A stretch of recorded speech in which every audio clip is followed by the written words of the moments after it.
you say hello?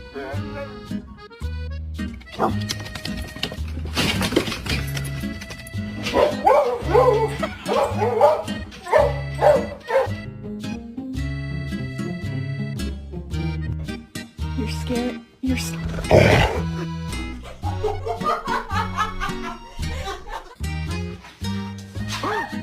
And I say, you should be scared of me. I'll eat your face like om nom nom nom nom nom nom nom nom nom nom.